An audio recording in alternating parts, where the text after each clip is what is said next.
Okay, good evening, and it is Saturday, the 5th of March, and I'm joined here again with Seamus Williner, Jane Miller, to have a chat about life and whatever he wants to talk about, because this man has a lot to say, and we have some amazing conversations, so we've decided to record some of them. So She says, I have a lot to say. I mean, no, that's the pot calling the kettle black anyhow. Okay, so Seamus, how are you feeling this week on this Saturday, the 5th of November? Since the last time we spoke, COVID has disappeared and now it's been replaced with Ukrainian flags. So, yeah, I'm good today, thank God. And yes, of course, you're correct. COVID has just disappeared and Ukraine has entered the space, and I presume that was well planned in advance. But regardless of whether it was planned or not, that's where we're at. And I had a sort of a discussion about this with somebody else, with two other separate people in the last 24 hours, in fact. And I asked the question, like, and don't get me wrong now, don't let anyone get me wrong. I'm not defending Putin. I'm sure Putin is as much a puppet as anybody else, because if he can claim to be worth 10 billion, whatever that is, that begs a whole lot of questions in its own right before you go any further. But I asked the question, when Micheál Martin wants to give out about Putin invading Ukraine, I want to know where Martin's predecessors were in representing the Irish people when Blair and Bush decided to go into Iraq to find the weapons of mass destruction that haven't been found yet and killed 1 million children in the process. Now, I don't know.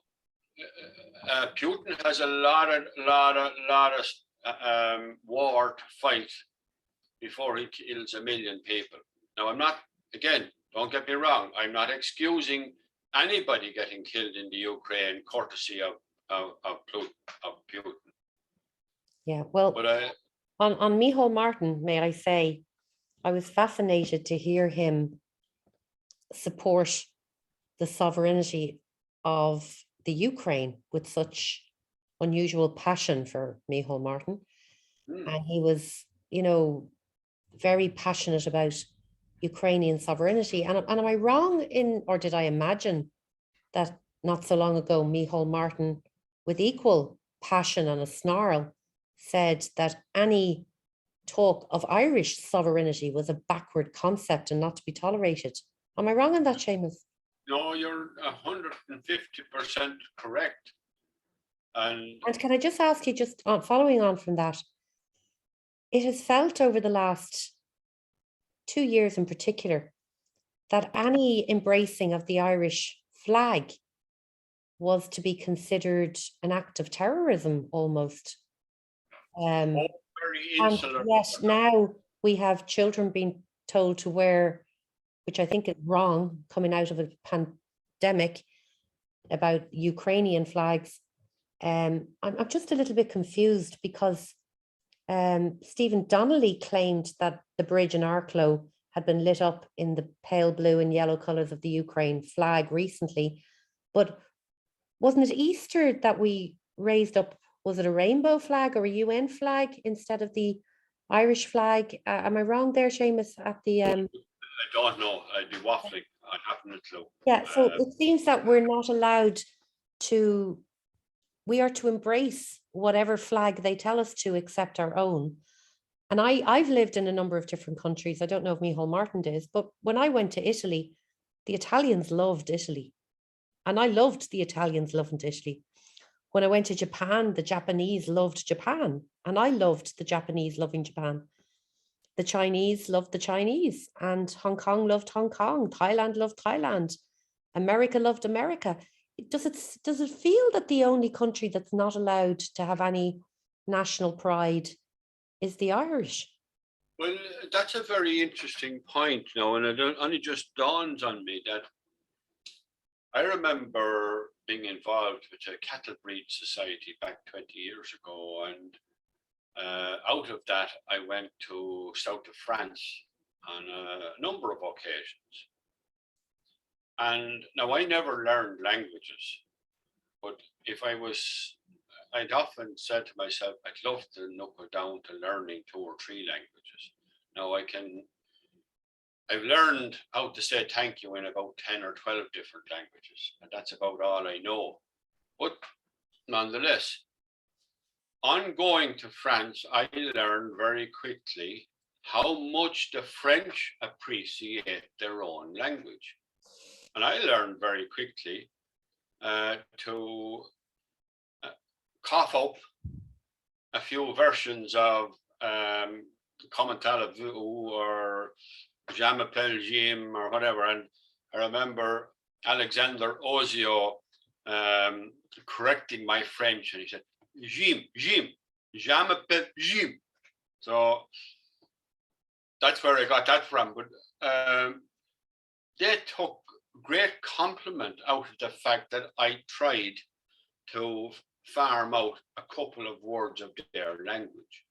Now, the reverse of that is that if he came here to Ireland and went into a shop and tried to use a phrase in Irish, he'd probably be asked to get the fuck out of the place. What are you doing in here? Who are you? What are you talking shite about? And I don't even know how to explain it, but deep in the Irish psyche for the last 200 years has been the impact of the penal laws. And okay, you might say it's a bit of a stretch. It's not really. Like, we still have this concept of sean-nós dancing. And Emma O'Sullivan out of Connemara is a brilliant exponent of same. And I mean, she's a joy to watch. But Joe Heaney explains how sean-nós dancing developed and sean-nós singing developed. Sean-nós singing was developed because people weren't allowed to sing. So in the Irish language today, there's a term called obair óráin, say a song. So what it developed was a monotone version of the song. And that was in the 17th century. And the damage done to the Irish psyche in that century, with the banning of everything that was Irish, music, dance, song, language, you know, and we talked about the last day, I think, or was it the other day, about the Fields of Athenry. Like that song, the Fields of Athenry, is more than a song. It is part of history. And there were many other things that happened in Irish history that if they happened today, they would rock the world in terms of news. Like, for example, and anybody wants to, they can look this up on, I suppose, Google or some of those places. The massacre of Mullaghmast was in 1576. If I'm not, I might be wrong in the date, but I think that's the date. And there were 350 local chieftains from Laois and Offaly had their heads chopped off. Now, that was part of the destruction of the Irish spirit. Now, they didn't win. It has survived, but it has survived with a tail. And that tail, you know, it's just part of history. And when people ask me about the Ukraine today, I say history is not irrelevant, because the Ukraine has always been the meat in the sandwich between the East and the West. And I didn't always know this. It was Ellen Brown, I think, who sent me a link to a piece about the Holodomor in Ukraine in 1932-33. And let there be no mistake, but the people of Ukraine live with that today. There are people alive today still who remember that. Yeah. And I mean, whatever happens, it's just another version of big dog eat little dog, sort of. Well, I think on the point that you're referring to there, Ireland has been under attack for a long time, and we're seeing the accumulation in it now, which I've averred to, where, and as a country, we will accept every flag, rainbow, UN, Ukraine, you know, whatever flag they tell us is part of the narrative. And we are willing to allow the utter destruction or final destruction of our own identity, culture. And I have a lot of non-national Irish friends here from every country all around, as far as India.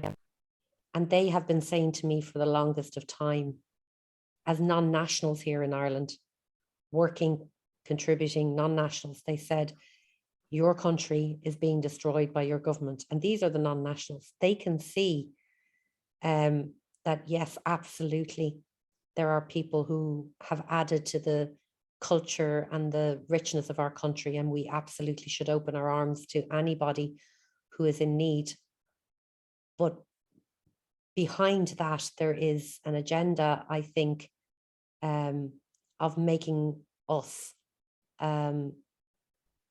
ashamed to be proud of our own culture. And then there's PR exercises like the Fáinne being given out to the Gardaí. But it's a very, I think whatever harm has ever been done by invaders of Ireland, the governments over the last few years, certainly since we joined the EEC, and we're told to go back to the voting again for Lisbon, are the people who were elected by the people to serve the people have not been doing so. And I think it's fairly obvious at the moment. And even in the secrets, they will admit to you, if you get them one-to-one, that they serve a beast. What I don't fully understand, Seamus, is how they think that what they're serving is going to spare them in the end. Because history shows that those who act as traitors very rarely come out of it well themselves. I take every word you say as being utterly valid. And again, it's hard to know what to make of it all. I mean, I grew up in a part of the country now where Irish hasn't been spoken in probably 150 years. I think, if I'm not wrong, the last speaker of Irish on the Slieve Bloom Mountains was a woman by the name of O'Callig, who died in the 1930s. Now, if I am right in that, and but the fact of the matter is that even in County Laois, the culture that lived on in places like Connemara and Kerry and Donegal did not exist. It was a different sort of nature to it. And I mean, again, why? Because Laois and Offaly had been planted at a very early stage. And I don't like to have to bring up the subject, but I mean, that was human trafficking in the 16th century. And human trafficking today is the 40,000 or the 20,000 Ukrainians being brought to Ireland. Yeah, well, certainly. And internationally organized by the governments and the United Nations and whoever else who are driving and controlling the human trafficking in the extremes. Well, without a shadow of a doubt, they needed another huge distraction to give people to point to end the COVID contrived distraction that they had. And Ukraine has the war and the behavior of both Russia and NATO, and the theater that's going on over there, at the cost of innocent Ukrainians and Russians. But I heard Coveney say that he's bringing 20,000 Ukrainian refugees into Ireland. Yes. And he has said that he is going to ask the Irish people to open their homes to the Ukrainians. And Stephen Donnelly said the same. And I would put it here to every member of the 33rd Dáil and civil servants with massive salaries, and they are the biggest tenants in this country, that each one of them fill up their houses, spare rooms, and hand over their rental properties, because they don't need, on top of those huge salary, that huge rental income, considering they've led the company to their economic needs. So first of all, they should. Second thing I'd ask is there any vetting to ensure that the people who come here are the genuine refugees? Because surely the best way to invade a country would be to start up wars in different countries, and then alongside genuine refugees to bring in, I don't know what you'd call them, sleepers. The other thing that I'm confused about is that there was such low vaccination in the Ukraine that today Simon Harris said that we need to lift all the restrictions in Ireland in order to make it easier for them to come in. Now, not for 1 minute would I be suggesting that any refugee should be forced to be vaccinated, because I don't think anyone should be. But I'm wondering what this is doing to the already very confused, fragile mentality of those who were terrorized up until a 24-hour period when it flipped, and jabbed themselves 4 times and their little children with mRNA technology that had, we don't know the effect of it. How do they feel now that the same people who terrorized them and forced them to get vaccinated and destroy their business, their lives, their freedoms, and their mental health and their children's mental health, and lock them down for 2 years, are within a period of 24 hours telling them to open their homes to traumatize strangers, unvetted and unvaccinated?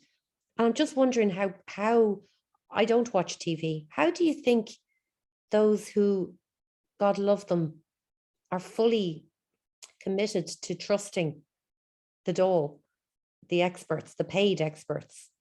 How do you think they're processing that in their minds, Seamus? Well, as always, I sort of have the notion in my head that something will trigger a massive clarification of all that has been happening. Now, like, it's difficult to know. Like, people say, oh, we were told a lie about COVID. We have been told so many lies that there isn't a computer in the world that could count them. But I mean, for me, the extent of the hypocrisy that exists across organizations like the United Nations and the Vatican, and indeed the individual governments, is off the Richter scale. Now, and I make this point very clearly. If you look at the Twin Towers event, the story that was supposedly that some smart arse in the bottom of a cave was able to make up on a kidney dialysis machine. Correct. It was able to shut down the entire security system in America, get two guys to rob two planes, know how to play the 3 or 4 planes or whatever the hell, and all the bullshit that went with that. Now, surely if Gaddafi, if what do you call him, Hussein was the problem, it was possible to arrest him and bring him before some sort of international court. You mean Bin Laden? Or Bin Laden, but they went into Iraq afterwards because. Yeah, but then that whole mess and those soldiers who supposedly, I can't remember what they were called, the SEALs that killed them, they all ended up being killed afterwards, and then they threw his body. Savage coincidence. Yeah, but likewise, the Lockerbie disaster, I am reasonably sure was a CIA project. Now, Gaddafi got the blame, fair enough. I don't know, maybe Gaddafi was responsible for that. But even if he was, why wasn't it possible to arrest Gaddafi and have him brought before an international court and tried and convicted and jailed or whatever? Why did the powers that be have to push the Libyan people into the dark ages? Well, that doesn't make any sense whatever. Makes financial sense. Well, okay, I can go into that and the gold denari that Gaddafi had in mind, and I understand all that part of it, but the hypocrisy and the bullshit stories that have been spun to people forever and ever, and it doesn't matter where you start. Well, just keeping it a bit present at the moment here, just another thing that happened. Father Fergal McDonough, Irish priest, addressed a rally in the Dublin city centre. Apparently there was a couple of thousand protesters. It's funny though, when we were fighting for our own freedom, they always used to say there was a handful, and when it's something that's part of the agenda, there's thousands. But on Saturday, this priest threw red paint onto the Russian embassy and called for the embassy to be burnt down. And he said it was because he heard that there was an attack on a maternity hospital in the Ukraine.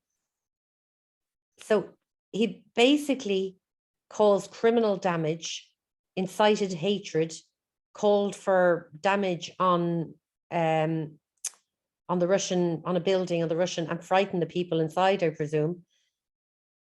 Now that's a lot of criminal acts.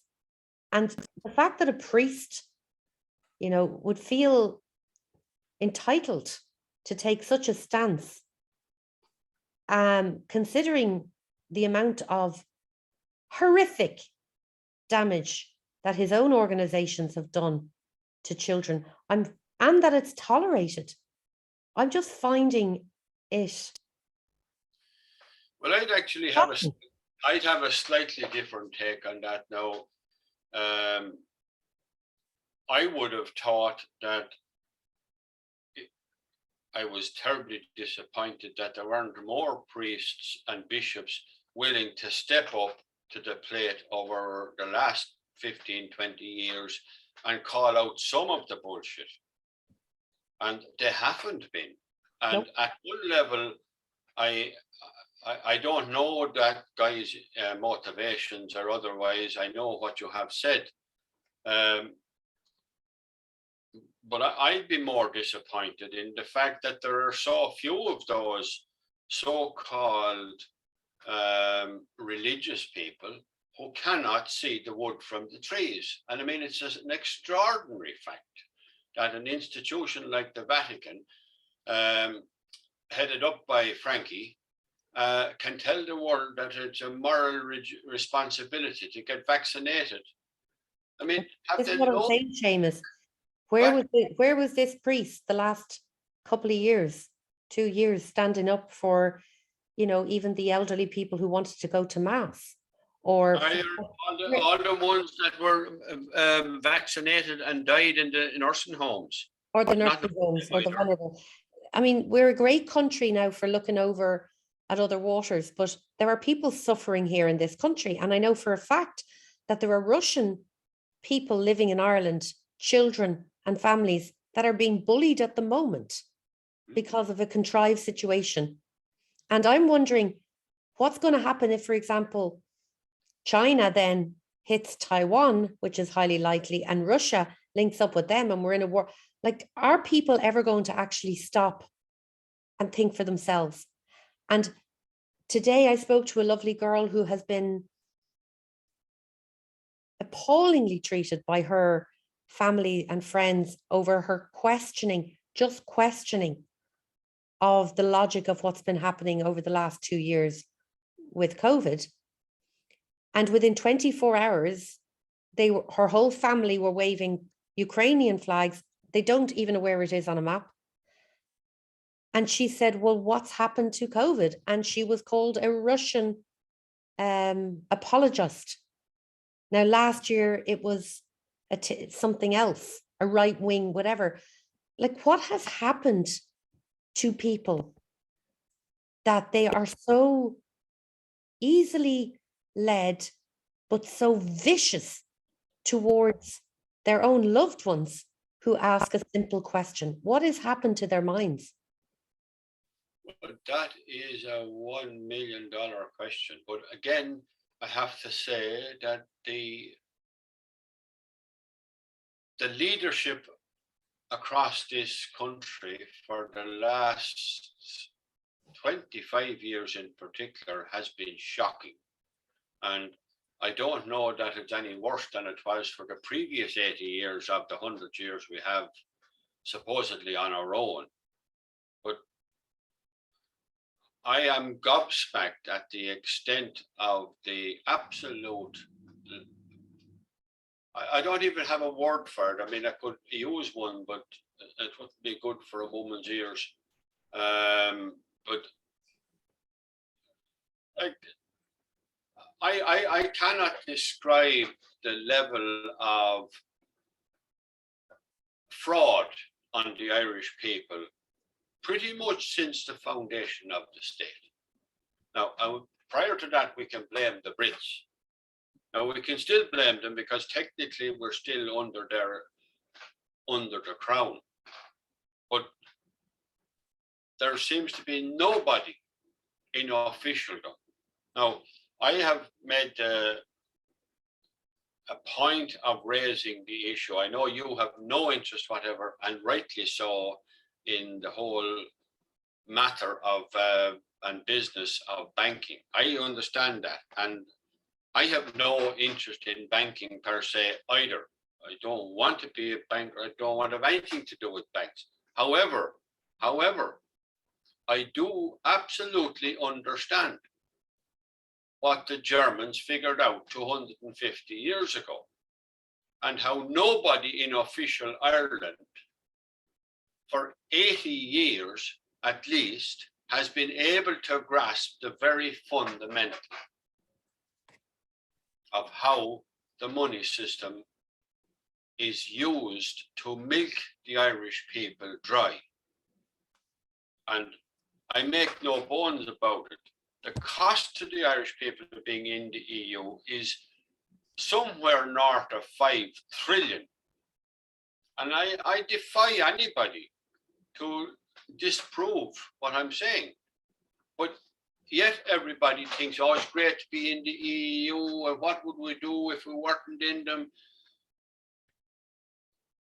It's almost as if everybody has had a bucket put over their head since birth. Well, and you only hear something once in a while when you get to pull the bucket off, and then it goes back on again. Well, I think a world a world run by bankers will never be out of debt. And designed to keep us in there. And people who, who make money out of war, they're never going to want peace. No.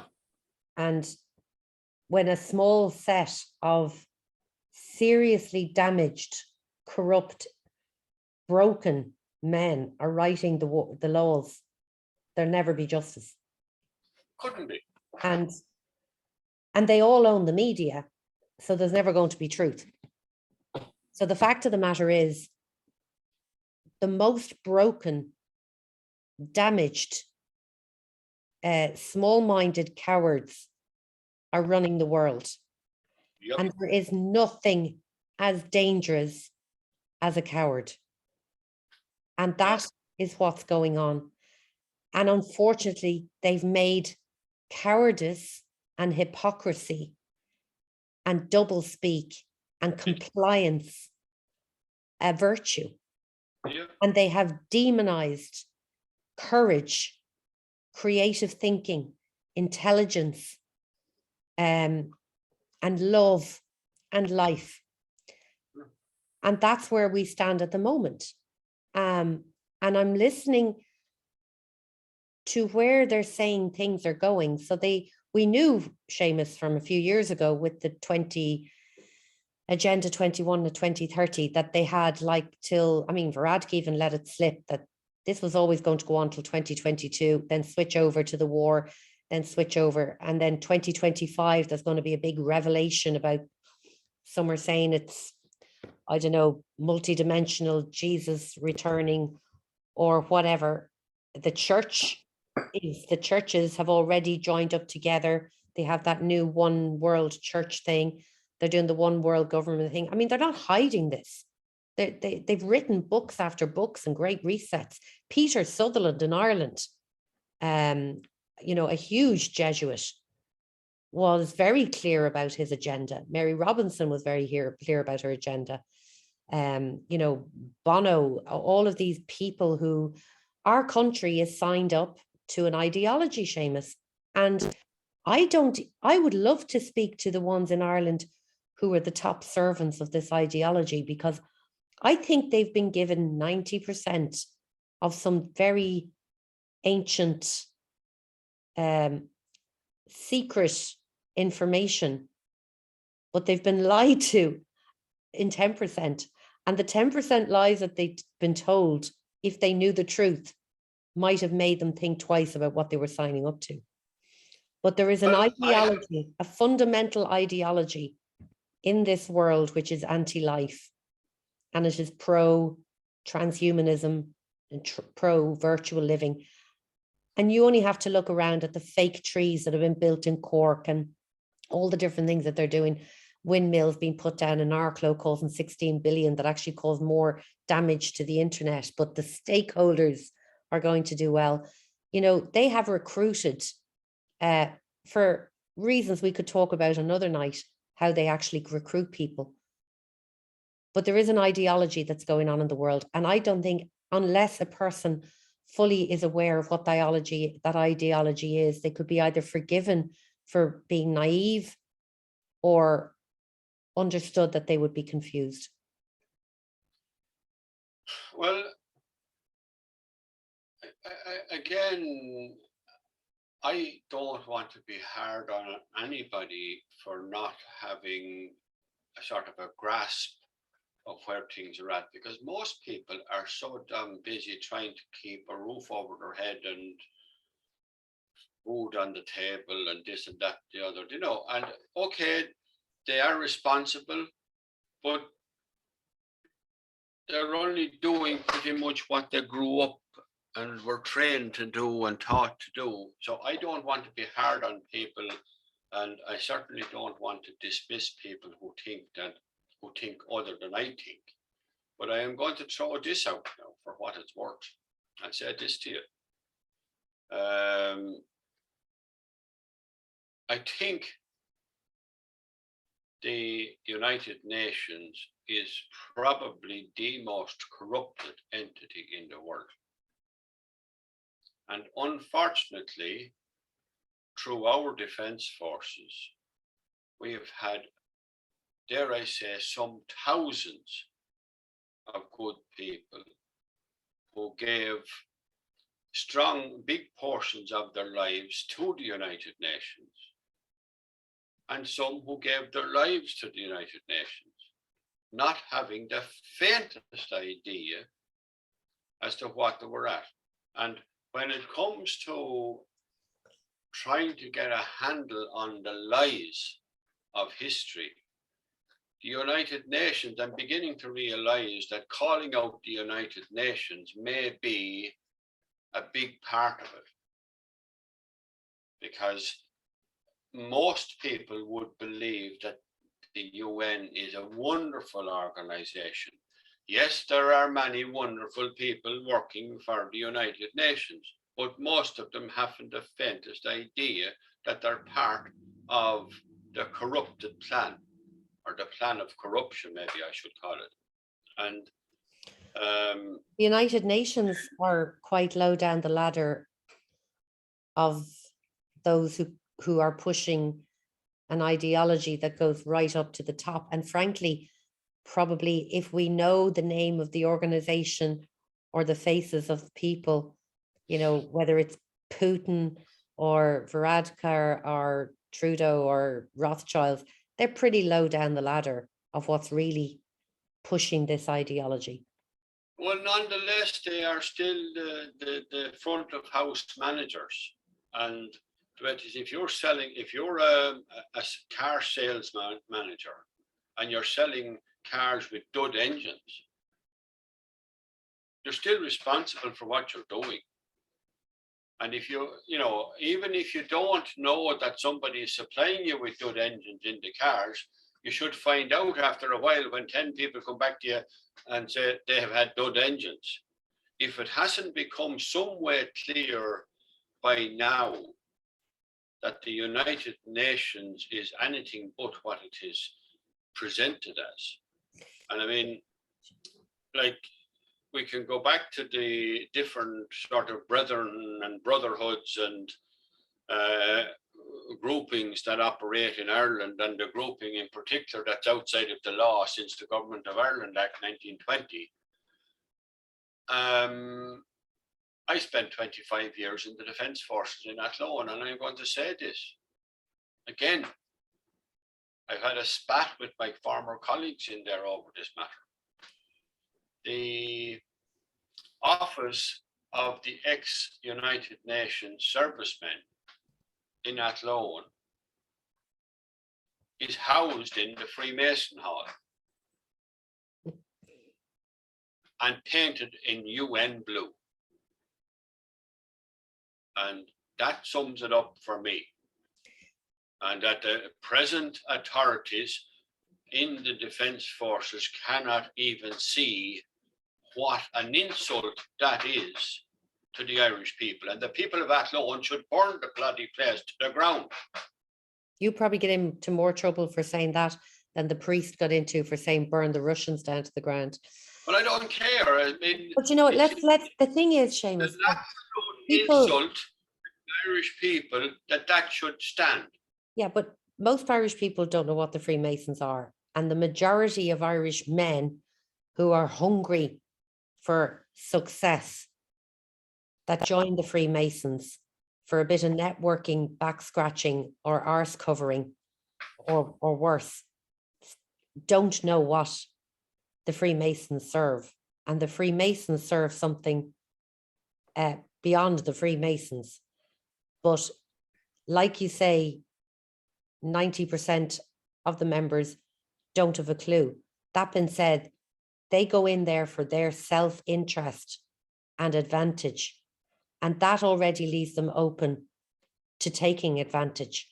And the ceremonies that they do in there and the calling up of the l'égregore, which is the French word, the egregore, Ireland is completely in the grips of egregore right now.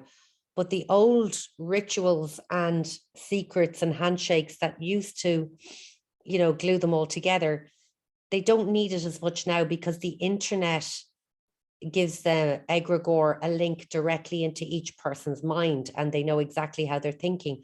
Whereas before they relied on these people to, you know, of different parts of society to cover for each other and give each information and intelligence. And one of the things they used to be very good at is they would come together and have a grand dinner, and they would have somebody who they considered to be a threat.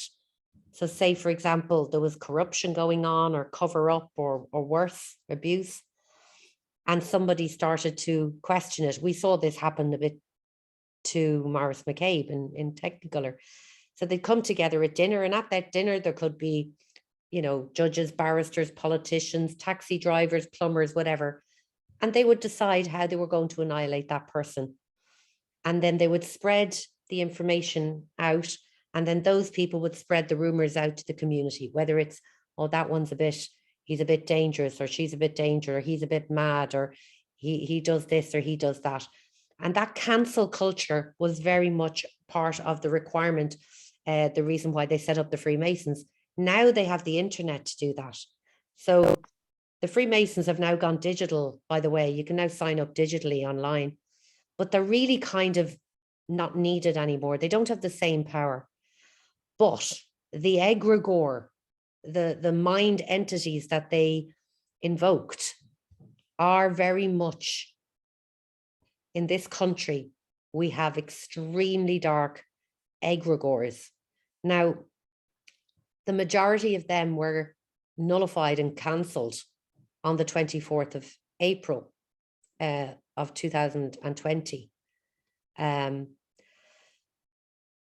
But there are egregores being developed all the time. And these are, people need to know what is controlling their minds. People need to know what is influencing their thinking. And people need to start to think for themselves again. And if they knew what was coming over the next couple of years, if they even were able to follow their instinct or find the courage to say no to the little things, then none of this would have happened. Because just to remind you, as I said, the ultimate top of the top and the ones that serve it are the weakest, cowardice little men that you can actually imagine. And that's why they're doing this, because only frightened little cowards need to exert such control over other people. Now, there was a saying, never let power fall into the hands of little men. But regardless, I'm still calling out the Defence Forces authorities to clean up their act. Now, I mean, I have big issues with the Garda Force, but I have big issues now with the Defence Forces personnel. And I don't care how they like it or lump it, but there's a big cleanup required. And I object with every ounce of blood that's in me to that feckin' place in Athlone being used by the ex-servicemen. And the fact of the matter is that, as you say, most people haven't the faintest idea, but nonetheless, when you happen to get pulled up for not having your car taxed, or you're breaking the speed limit someplace or whatever else, remember, Article 65 of the Government of Ireland Act 1920 left certain people outside of the law. That is, no law applies to them. And you don't know that, but I'm telling you now, anyone that wants to hear it, and I'm telling you, Lisa, that that's the fact of the matter. And it is my responsibility to try to explain what I know, and that's what I am doing as best I can whenever the chance arises. I'm no longer beating around the bush about, and there are people I know very well, you can't say that, you can't. Well, as far as I'm concerned, I'm saying it. Well, I will say, Seamus, in my own experience, I have seen that. I've seen that happen. I've seen not only behind the curtain of the wizard curtain in this country, but I've seen under the floorboards as well. And absolutely. I know you have. I know you have. And I mean, it's terribly important that, and I mean, it's not just important for the few of us that are left in this country, but this is an international, worldwide problem. And once identified properly, something must trigger an awareness. Well, that's an interesting point, Seamus. And in history, if we go back through history, every single time this entity gets to this point of its empire, the same things happen, you know, the same types of behavior, the same do as thou wilt, the same, you know, lack of any sense of values, destruction of life. Something does always happen. And that is called the unpredictability of nature.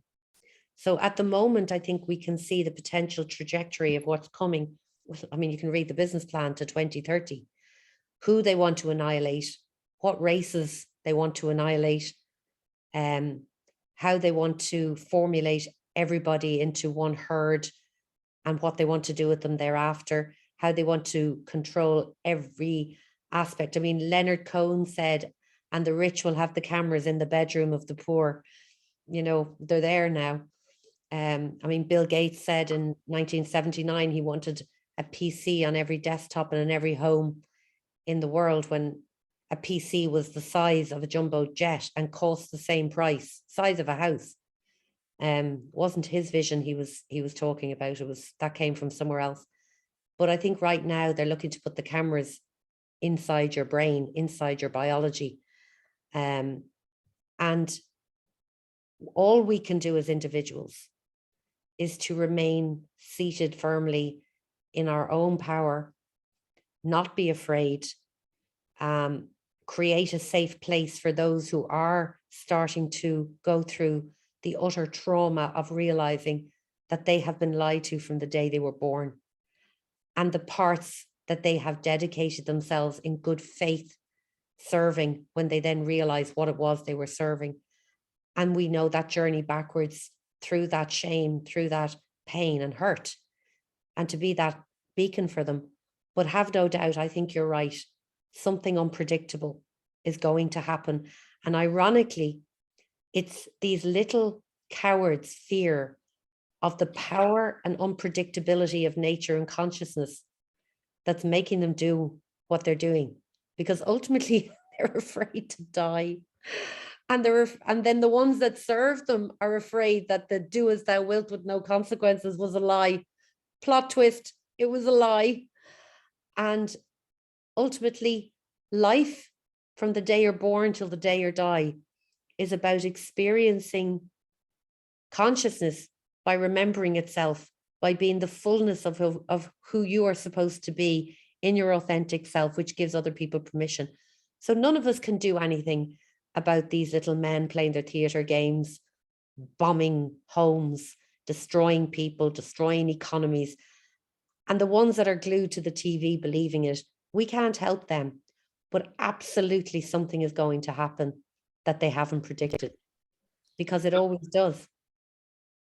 One thing that I won't say I question absolutely, but I have a slightly different take, and it's a sort of a recent thing as well in my own constitution. Like the number of people who say, Asher, what can you do? What can I do? I think that is at the core of the awareness that needs to come into people. Now, if that doesn't sound too awkward. No, I agree with you. But no. I mean, we had this chat earlier.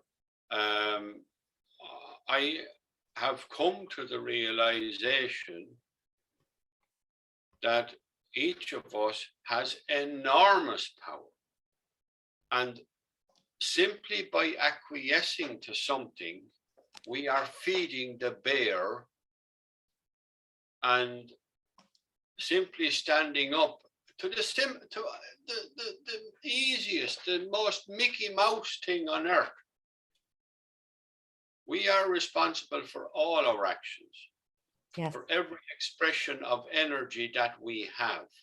Yes. And it's important that we respect that, and respect it in different ways, but respect it to understand that it is a very powerful expression. Every time you nod to somebody walking down the street, every time you answer the phone, you know, every time you have to stop at the traffic lights. Yeah. You know, if you're looking out the window of your car with an old cross head and you're giving out, fucking lights will turn around after a while. Have patience. You'll be dead long enough and nobody will care. Well, in short, Seamus, this world, the systems of this world are run by people who would perceive themselves as magicians.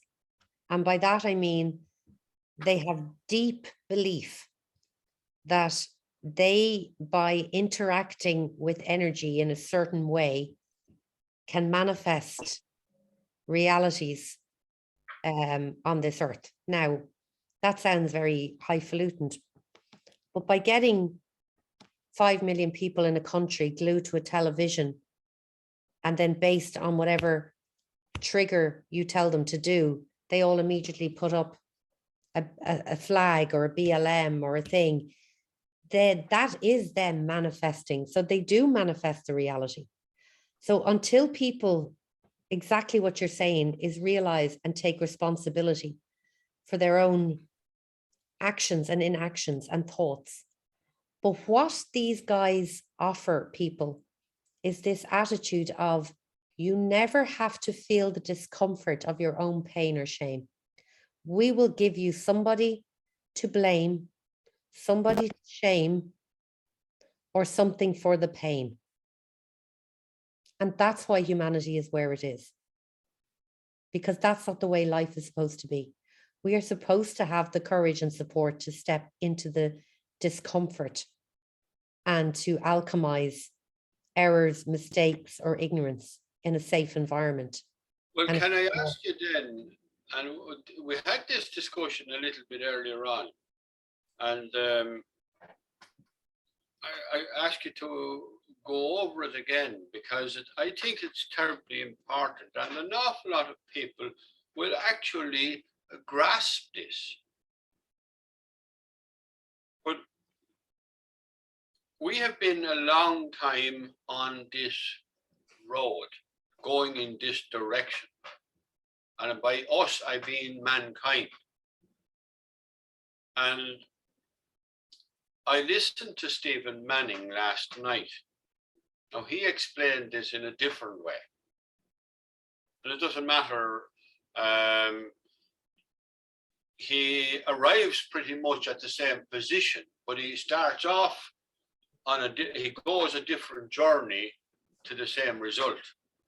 But I'm interested again to hear the root and the origin of the disguised nature of mankind, if that's the right way of putting it.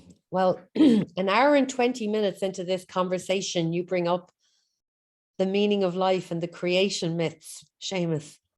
We would be here for the next 5 hours. So I think what we're going to do. I know you can crystallize it in about 3 sentences. The meaning of life.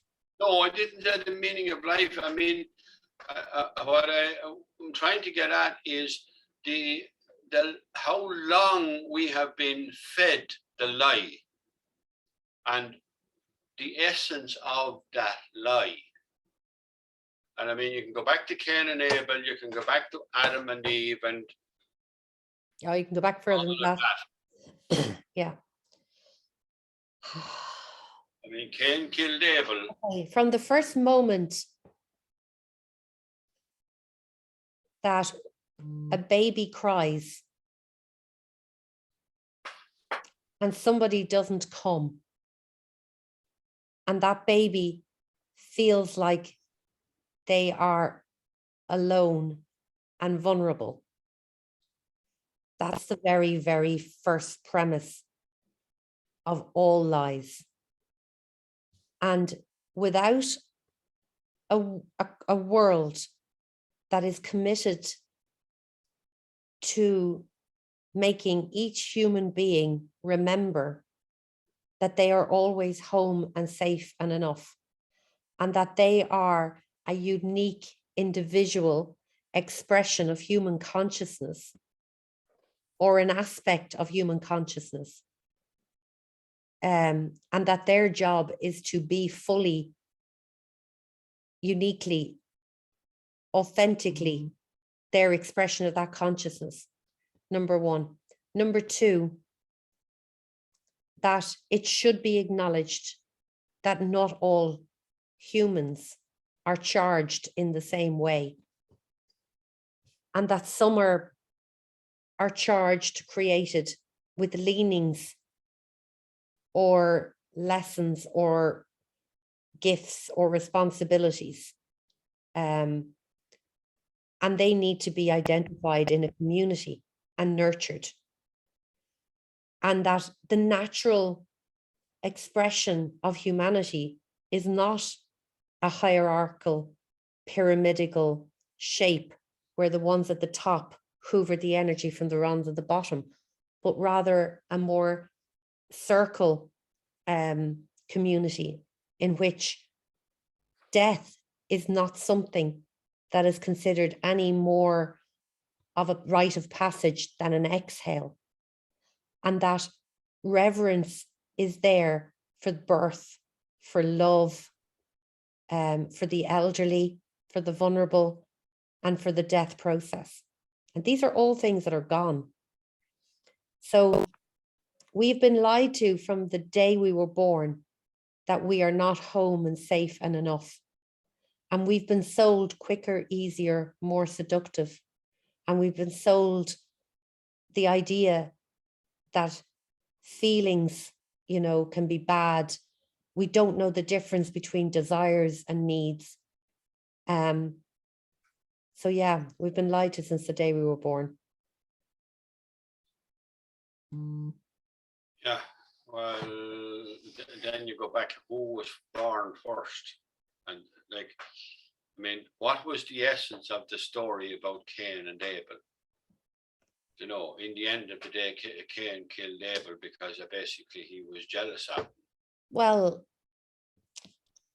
okay, you need to go back a little bit before Cain and Abel, but to Adam and Eve, and then even Adam and Lilith, and also then to realize that that entire story can be found in even more ancient texts, and that everything worth explaining cannot be explained, but can only be given in images and stories to try and ring the bell inside for us to remember who we are. So it's dangerous to take these things literally, but even in the Cain and Abel story, they both brought gifts to Jehovah, and one brought gifts of plants and seeds and birds, and the other brought the husbandry of animals. And one was favored over the other, creating what? Which was not feeling enough, envy, polarization, and division. So there's a million different ways that could be interpreted. But I never. Well, can I ask? Yeah, I mean, I knew you could answer all. I never felt an affinity to the type of God or Father that would create such division in their sons. I don't have that's not the creator that I know. It is a creator, but it's not the creator that I know.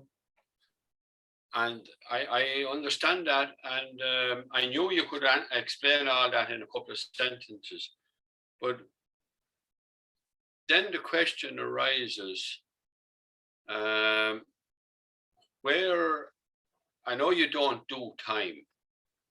I know you maintain like time doesn't exist, and I accept that. But it is a sort of a human way of explaining things. It's like the Adam and Eve story. It's a simple story. It's a version of something that we can't explain.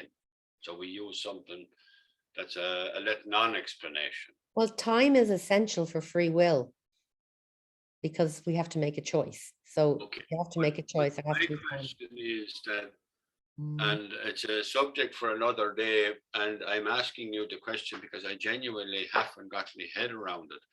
Like the basic story of the Old Testament was about creation initially. On day one, there was let there be light.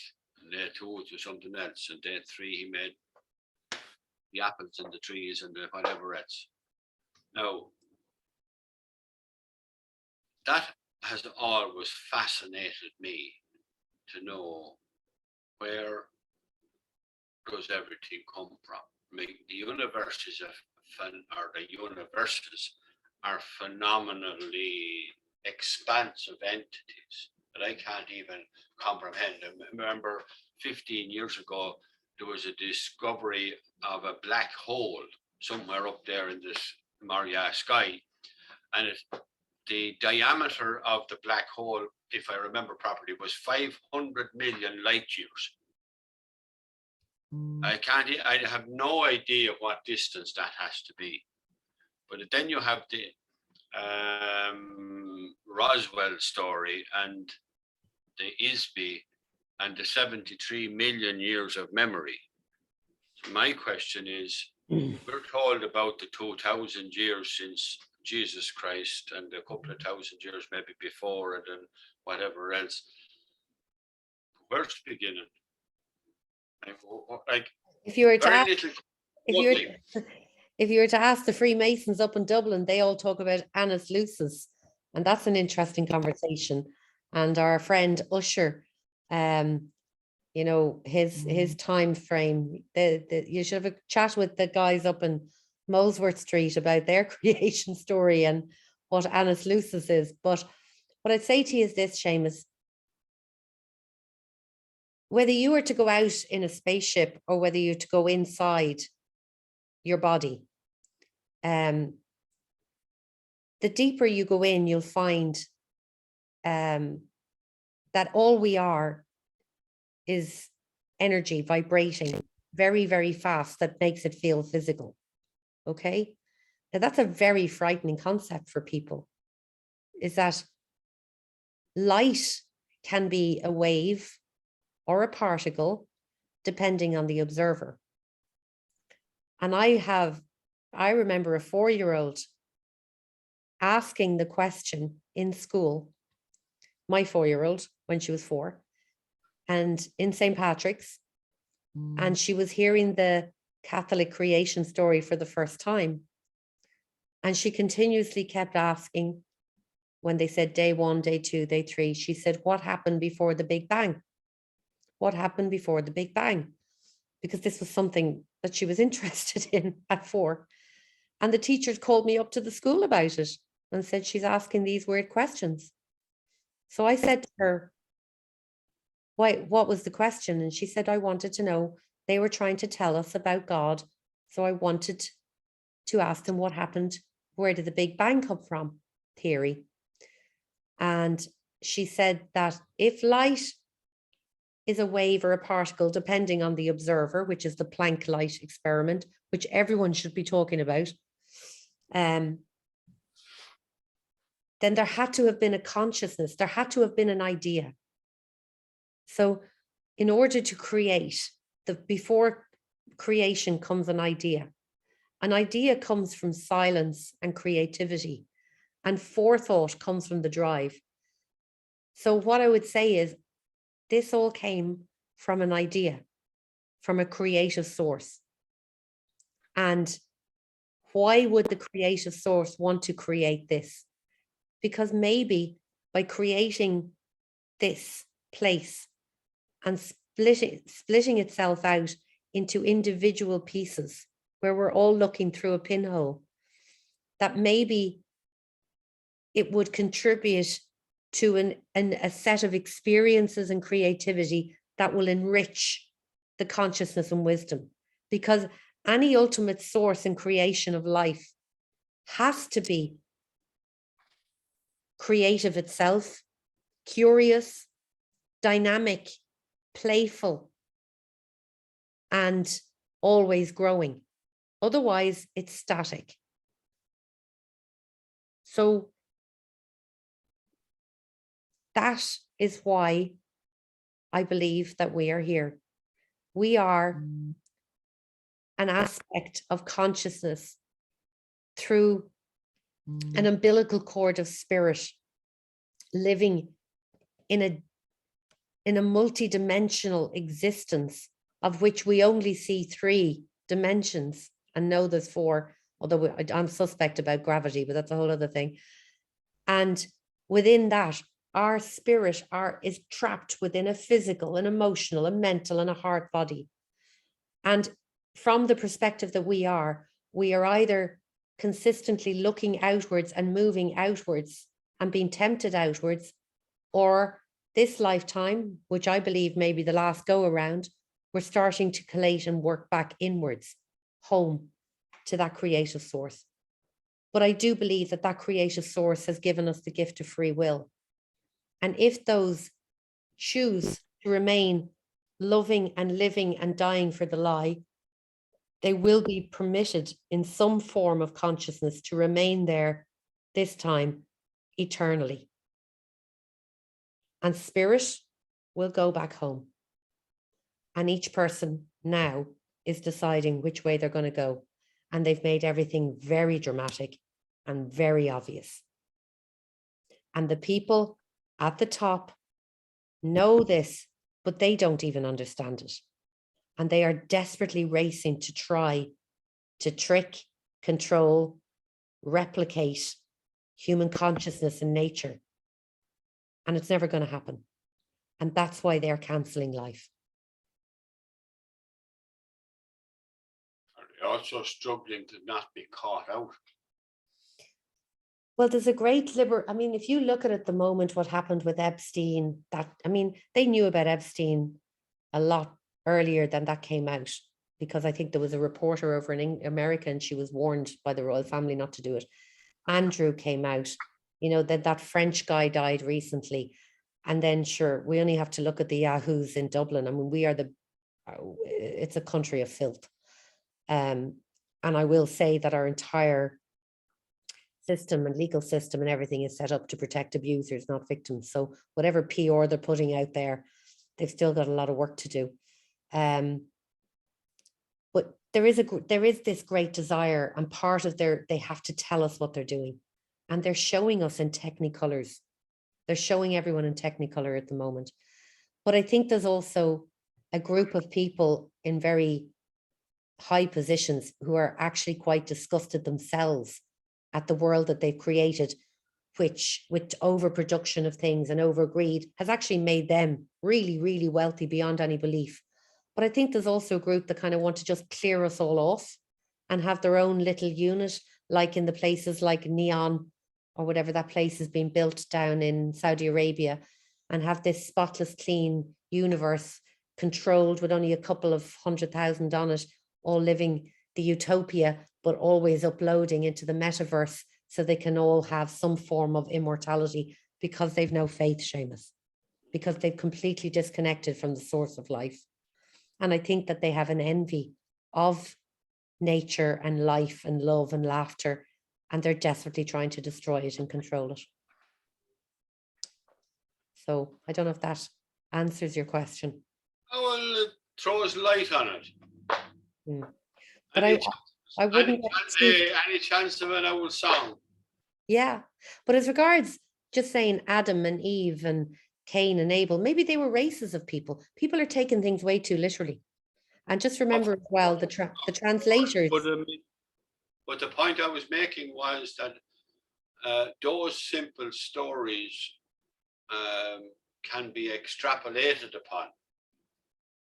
And I do believe that because most people believe in them in some sort of loose manner or other, if they're properly explained, that could well be the trigger, because it's something that a lot of people will have heard and will have listened to. I mean, if you want to talk to people about 5G, you might as well be talking about canaries singing on Mars, because it means nothing to people. But the story of Adam and Eve has been heard by practically everybody on Earth. And interpreted. Correct. I don't mean interpreted correctly, I mean interpreted, but I just think. And often translated purposely very badly. So as I said, something will trigger a new awareness. Yeah. And that's my faith. It will. And here's a question for you, Seamus, to go in. If you had the capacity to intervene and unplug the source of the illusion, would you do it? Or do you think it's up to each individual to find their own path themselves? Would you interfere with free will? It's a pity now that you don't ask 10 mark questions.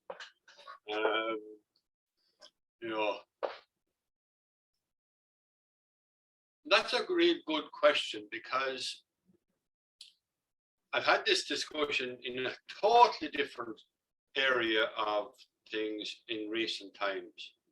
And I've always asked the question, why would you want to make decisions for other people about anything? And it beats me to know why a government minister would want to make a decision that impacts on every man, woman, and child in the country. Well, can you answer that? I'd be wanting to ask them.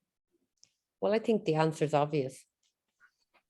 But yes, the answer might be obvious in one sense, but from my perspective, if I was in their position, I wouldn't want to be making a decision for you. I wouldn't want to make a decision that you should drink green tea or black tea or red tea or any other tea. I'd let you make that decision. Now, why would I make a decision that you have to live in Limerick and not Galway? I think because I wouldn't make that decision for Seamus, a dog. I think it may be because if you have no sense of who you are, if you have no real power source inside yourself, then you have to get it from other people. So it takes a very, very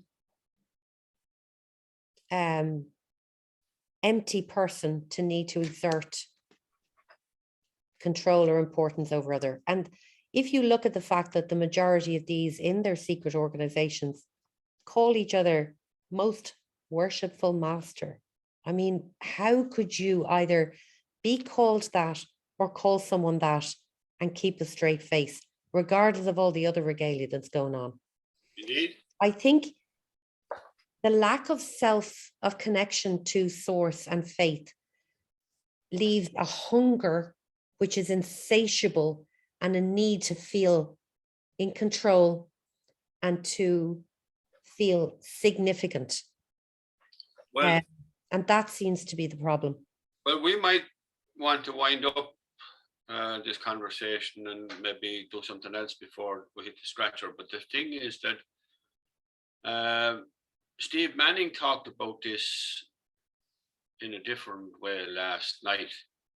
And if I can remember now what it was that I was going to say, yes, I've been working with a number of people over the last while, and hopefully it'll go public in the very near future.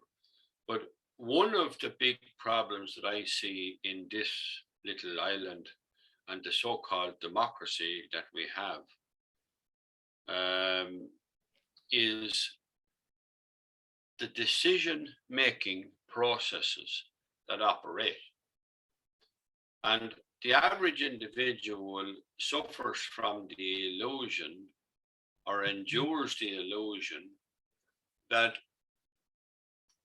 politicians and ministers actually represent them and make decisions for their betterment. Neither is true. No.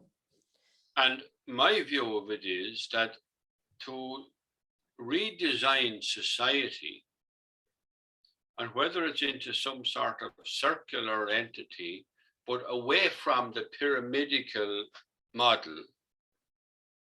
then I believe we need a serious discussion and ongoing debate about giving the general public access to all of the decision-making processes that operate. And that's where it may require a complete crash or a complete totalitarian. It may require something more to happen because not everybody else feels the cost of cowardice yet and the cost of selling out. But there is a thing of as above, so below. We saw the defense forces on the front line dancing to Jerusalem under the capitalist pyramid on RTE, which I didn't even know was there. They are bringing down as above, so below, 2 triangles. And that is a whole discussion in itself. The question is, are you going to stay inside that triangle when it clinks shut? Or what's going to happen outside it? And in the meantime, all we can do is keep asking ourselves, what do we have? What do we want? What do we need? And coming back into our center point and trying to live life in the present moment, the fullest of what we can do, and take no one's property and do no harm. And if we're feeling brave enough, if we see somebody having harm done to them or their property being taken, that we stand up and defend them. That's it really, Seamus. That's it in a nutshell. So we'll leave it at that. And thank you. You're welcome. We'll talk tomorrow maybe, or to next day or whatever. Okay. Well done. Thanks, Seamus. Bye-bye. Take care.